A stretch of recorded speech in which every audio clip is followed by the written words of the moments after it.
Hello, Adam Zaghloul here, Vice President Strategy and Planning for NTG Clarity. We just released our Q3 financial results, and the full report can be found in a link in the description, but I wanted to take the opportunity to go over a couple of the highlights. So Q3 was another record-setting quarter for NTG, with the major themes being driving revenue growth and increasing our brand recognition. This quarter, we're up to $7 million of revenue, which is up 67% compared to Q3 last year. We're also up 64% on the year-to-date revenue. Comparing to last year, now we're up to $19.5 million.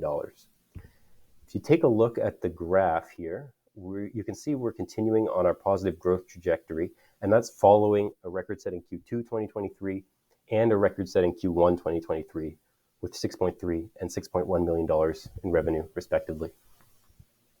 The growth is due in large part due to an increase in demand for our offshore professional services, specifically in Saudi Arabia.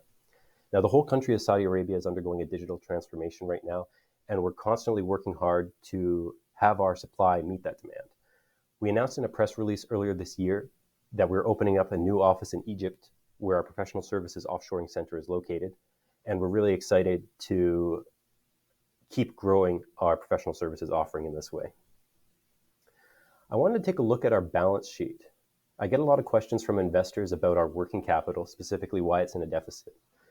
But the important thing to recognize about NTG's liabilities is that the majority of them, that's 65%, are management owned. So that's $2.8 million of current liabilities and $6.5 million of non-current liabilities for a total of $9.8 million total, or 65%, are management owned. And that's due to a restructuring that we did in 2019.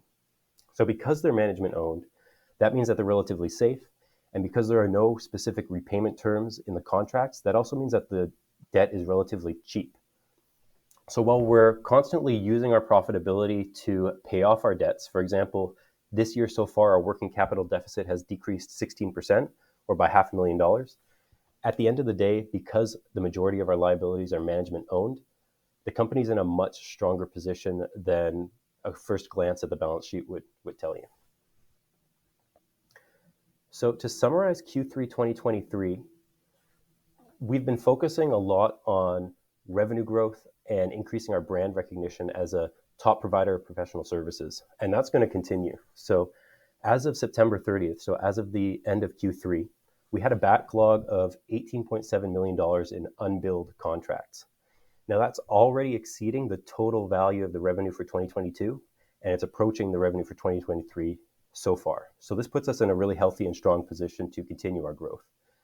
Going into 2024, we're also going to be focusing on driving those margins and increasing those profitability and using that profitability to pay off our debt and improve our balance sheet.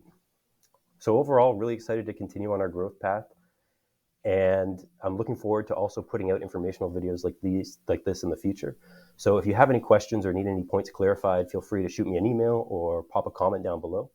But thanks for watching, and I'll see you soon. Thanks.